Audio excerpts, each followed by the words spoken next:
भाभी बिन अधूरा मायका। बबली, तुम आज मत जाओ ना। रूपा पूरे 2 साल बाद आ रही है और उसे हर्ष और उल्लास के बिना यहाँ बिल्कुल अच्छा नहीं लगता। गर्मी की छुट्टी में तुम चली गई थी तो वो आई ही नहीं। उसने कहा भाभी अभी गई हैं तो वो राखी पर आ जाएगी।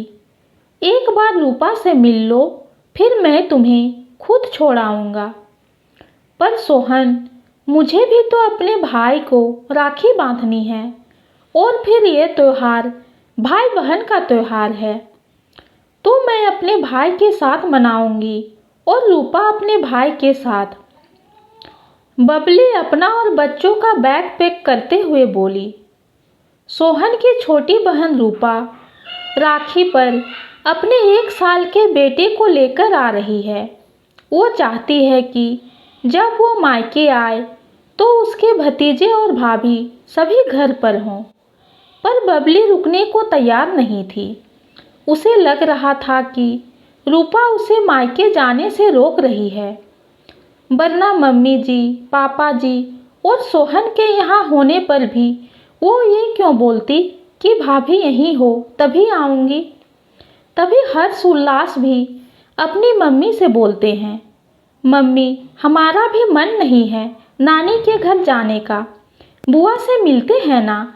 और इस बार तो बुआ के साथ उनका क्यूट सा बेबी भी आ रहा है। रुक जाओ ना मम्मी। अपने 5 और 8 साल के बेटे के मुंह से ये सुनकर बबली आग बबूला हो गई और बोली, सब पर बुआ का रंग चढ़ा है। जब यहाँ थी तब भी तुम दोनों उनके ही पीछे घूमते थे और अब उनकी शादी होने के बाद भी तुम्हारा उनसे लगाव कम नहीं हुआ। मैं कुछ नहीं जानती, तुम दोनों को तुम्हारी नानी ने बुलाया है तो तुम दोनों मेरे साथ चल रहे हो। सोहन की मम्मी जो ये सब बाहर से सुन रही थी, सोहन को बुलाकर बोली, जाने दो बेटा, बहू का मन नहीं है रुकने का तो क्यों जबरदस्ती कर रहा है। और सही ही तो कह रही है वो, उसे भी तो अपने भाई को राखी बांधनी है। पर मम्मी, सोहन की मम्मी ने हाथ से इशारा कर सोहन को चुप रहने को और बहू का सामान गाड़ी में रखने को बोलती है। सोहन वैसा ही करता है और बबली अपने बच्चों के साथ चली जाती है। शाम को जब रूपा आती है तो भाभी और भतीजों को ना पाकर उदास हो जाती है, पर अपनी माँ पापा और भाई से मिलकर खुश भी होती है। वहाँ बबली जब अपने मायके पहुँचती है तो उसकी मम्मी, भाई और पापा बहुत खुश होते हैं। बच्चे नानी के गले लग खूब लाड जताते हैं और मामी मामी चिल्लाते हुए अंदर चले जाते हैं। बबली माँ के गले लग उनके हाल चाल पूछती है।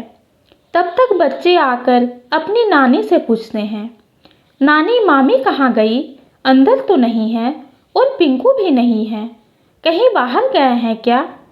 हाँ बेटा, पिंकू भी अपनी नानी के घर गया है। आज सुबह ही तुम्हारी मामी भी अपने भाई को राखी बांधने गई है। 1 मिनट को बबली को झटका लगा, फिर ये सोचकर कि मम्मी, भाई, पापा तो हैं, एक भाभी भतीजा नहीं तो क्या हुआ।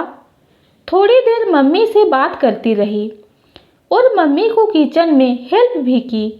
फिर बच्चों को खाना खिलाया।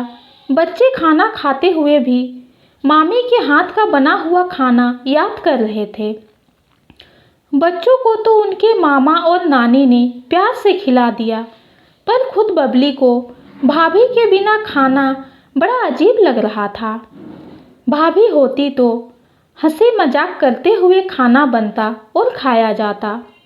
पिंकू भी सारा टाइम बुआ बुआ करता उसके आसपास ही चक्कर लगाता रहता और हर्ष उल्लास का मन भी तो उसी से लगा रहता। भाई की शादी उसकी शादी के बाद हुई थी। भाभी के आने के बाद जब भी वो मायके आई, हमेशा भाभी को यहीं पाया। ये पहली बार था कि वो यहाँ नहीं थी। बबली को कुछ सोचता देख उसकी माँ ने पूछा, क्या हुआ बेटा, बहू के बारे में सोच रही हो? अगर उसे पता होता तुम आ रही हो तो वो ना जाती। तूने उसे बताया था ना कि तेरी ननद आ रही है राखी पर, तो उसे लगा तू नहीं आएगी, इसलिए वो चली गई। अब ज़्यादा मत सोच, हम सब तो हैं यहाँ। बबली मुस्कुराकर सोने चली जाती है, पर उसकी आंखों में दूर दूर तक नींद नहीं थी। उसे बार बार रूपा की याद आ रही थी। उसे समझ आ रहा था कि क्यों वो इस बात पर जोर देती है कि जब मैं और बच्चे घर पर हों वो तभी आएगी। जब मुझे पिंकू की इतनी याद आ रही है, जबकि मैंने उसके साथ ज़्यादा टाइम नहीं बिताया, तो मेरे बच्चे तो रूपा की गोद में ही बड़े हुए हैं। उन्हें बच्चों की कितनी याद आती होगी। ये सब सोचते सोचते सुबह हो गई। बबली जल्दी से तैयार हो गई और अपने भाई को भी तैयार होने को बोल दिया। बबली की माँ बोली, बेटा इतनी जल्दी क्या है, आराम से बांध लेना। नहीं माँ, मैं भाई को राखी बांधकर घर वापस जाऊंगी। वहाँ पर रूपा को बच्चों के बिना बहुत बुरा लग रहा होगा। मैंने कभी इस तरह से सोचा ही नहीं था। आज जब भाभी के बिना यहाँ इतना अधूरापन महसूस किया तो रूपा की हालत समझ पाई। सच कहते हैं कि माँ के बिना अगर मायका सूना है तो भाभी के बिना मायका अधूरा है। तभी बच्चे खुश होकर आते हैं।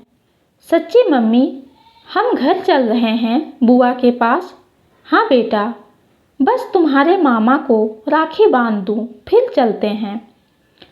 बबली की माँ बबली को गले लगाकर कहती है, मेरा प्यारा बच्चा, अपनी गलती जब समझ आए तभी सुधार लेनी चाहिए। हमेशा ऐसे ही अपने परिवार का ख्याल रखना। बबली अपने भाई को राखी बांधकर चल देती है अपने ससुराल, अपनी ननद के मायके का अधूरापन दूर करने। ये कहानी आपको कैसी लगी कमेंट में ज़रूर बताइए। कहानी पसंद आती है तो चैनल को लाइक और सब्सक्राइब कीजिए। कहानी सुनने के लिए आपका बहुत बहुत धन्यवाद।